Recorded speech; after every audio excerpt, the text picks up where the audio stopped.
ಶ್ರೀ ದೇವಿ ಮಹಾತ್ಮೆಯ ಟೀಕಾ ಸಹಿತ ಗ್ರಂಥವು ಮೂಲ ಚಿದಾನಂದವಧೂತರಿಂದ ರಚಿಸಲ್ಪಟ್ಟಿದ್ದು 14ನೆಯ ಅಧ್ಯಾಯ ನಿಶುಂಭ. ಶರೀರಾದಿಗಳು ನನ್ನವೆಂಬುವ ದುರಭಿಮಾನ ಉಳ್ಳವನೇ ನಿಶುಂಭನು. ಹಾನಿ ಮಮಕಾರದಿ ಮಿಕ್ಕಿನ ಬಂಧಮುಂಟೆ ಎಂಬಂತೆ ನನ್ನದೆನ್ನುವುದಕ್ಕಿಂತ ಹೆಚ್ಚಿನ ಬಂಧ ಯಾವುದೂ ಇಲ್ಲ. ಶರೀರ ನನ್ನದೆಂದರೆ ಇದರಲ್ಲಿ ಯಾವ್ಯಾವ ವಸ್ತುಗಳಿವೆ, ಯಾತರಿಂದ ಹುಟ್ಟಿವೆ ಹೇಳಲಿಕ್ಕೆ ಬರಬೇಕು. ಶರೀರ ನಿನ್ನದಾಗಿದ್ದರೆ ಅತೀ ಸುಂದರವಾಗಿ ಮಾಡಿಕೊಳ್ಳಬಹುದಾಗಿತ್ತು. ಇದೇ ರೀತಿ ವಿಚಾರಿಸಿದರೆ ಇಡೀ ಜಗತ್ತು ದೇವಿಯಿಂದ ಹುಟ್ಟಿರಲು ಶರೀರವು ದೇವಿಯದು. ಇರಲಿಕ್ಕೆ ಮನೆಯನ್ನು ಕೊಟ್ಟರೆ ಮನೆಯೇ ನನ್ನದೆನ್ನುವ ಅಧಮನಂತೆ ದೇವಿಯು ನಿನಗಿರಲಿಕ್ಕೆ ಶರೀರ ಕೊಟ್ಟರೆ ಶರೀರ ನನ್ನದೆನ್ನುವುದು ತಪ್ಪಲ್ಲವೇ? ಈ ಪಾಪಿ ದೇವದ್ರೋಹಿ ಕೃತಜ್ಞನಾಗಿ ಬಹುಕಾಲ ನರಕ ದುಃಖವನ್ನು ಅನುಭವಿಸಬೇಕಾಗುವುದು. ಅನ್ಯರದು ನನ್ನದೆಂದರೆ ಮರಣ ಶಿಕ್ಷೆಯೇ ಪ್ರಾಪ್ತಿಯು.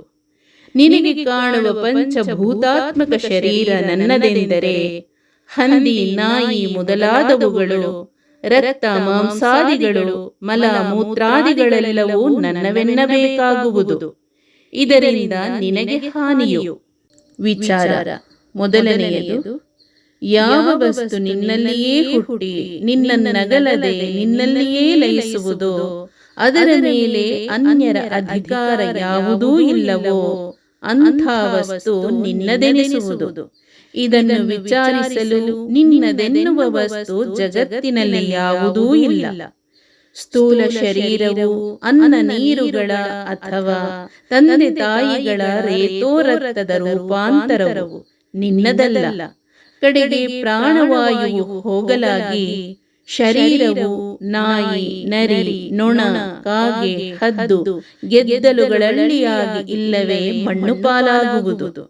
ಶರೀರದ ಧರ್ಮಗಳಾದ ಜನನ ಮರಣವು, ಜಾತಿ ವರ್ಣಾಶ್ರಮಾದಿಗಳು ನಿನ್ನವಲ್ಲ. ಮತ್ತು ಶರೀರಕ್ಕೆ ಸಂಬಂಧಿಸಿದ ಸತಿ, ಪುತ್ರ, ಬಂಧು ಬಾಂಧವರು ನಿನ್ನವರಲ್ಲ. ಎರಡನೆಯದು, ಸೂಕ್ಷ್ಮ ಶರೀರವು ಸತ್ವ, ರಜೋ, ತಮೋ ಗುಣಗಳಿಂದಾದದ್ದು ನಿನ್ನದಲ್ಲ. ಅದರ ಧರ್ಮವಾದ ಉತ್ತಮಾಧಮ ಕರ್ತೃತ್ವವು, ಸುಖ ದುಃಖ ಭೋಕ್ತೃತ್ವವು, ರಾಗದ್ವೇಷಗಳು, ಭೇದಮತಿಯು, ಭಾವನೆಯು, ಇವುಗಳಿಂದಾಗುವ ಲೋಕಾಂತರ ಗಮನಾಗಮನಗಳು ನಿನ್ನವಲ್ಲ. ಮೂರನೆಯದು, ಕಾರಣ ಶರೀರವಾದ ಅವಿದ್ಯೆಯ ಮಾಯಾಂಶವೂ ನಿನ್ನದಲ್ಲ. ಅದರ ಧರ್ಮವಾದ ಮರವೇ ಅಜ್ಞಾನ ಮೋಹಾದಿಗಳು ನಿನ್ನವಲ್ಲ. ನಾಲ್ಕನೆಯದು, ತಾನಾಗಿ ತೋರುವ ಜಗವೆಲ್ಲ ಮಾಯೆಯದು ನಿನ್ನದಲ್ಲ. ಐದನೆಯದು, ಸಚ್ಚಿದಾನಂದ ಸ್ವರೂಪವೇ ನಾನೆಂಬುವುದು ವಿಶುದ್ಧ ಸತ್ವಗುಣದ ಕಾರ್ಯವು. ಸುಜ್ಞಾನ ಇದೆ ಅಥವಾ ಆತ್ಮ ಏನೇನೂ ಅಲ್ಲದೆ ತ್ರಿಕಾಲ ಬಾಧಿತ ಉಳುಮೆಯ ಸ್ವರೂಪವಾಗಿರುವುದು ನಿನ್ನದು. ಇದಾದರೂ ಬೋಧ ಮೂಲಕ ತಿಳಿಸಿ ಹೇಳಿದ್ದು.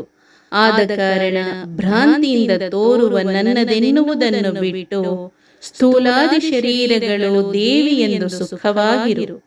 ಕೋಶ ತ್ಯಕ್ತವಿಲ್ಲದೆ ಅಂದರೆ ಬಿಡುವಿಲ್ಲದ. ಉಗುರು ಅಂದರೆ ನಖ, ಹಲ್ಲೆ ಮಾಡು. ಸುರಿಮಳೆ ಅಂದರೆ ಬಾಣದ ಮಳೆ. ಕೌರಿಡು ಅಂದರೆ ನಡುಗಿಸು. ಲೆಂಡ ಅಂದರೆ ಕೆಟ್ಟ ಮೂರ್ಖ. ಝುಂಪಿಸು ಅಂದರೆ ಸಾಗರ ಬೀಳು. ಓರುಗುಡಿಸಲು ಅಂದರೆ ಏಕಾಗಲು.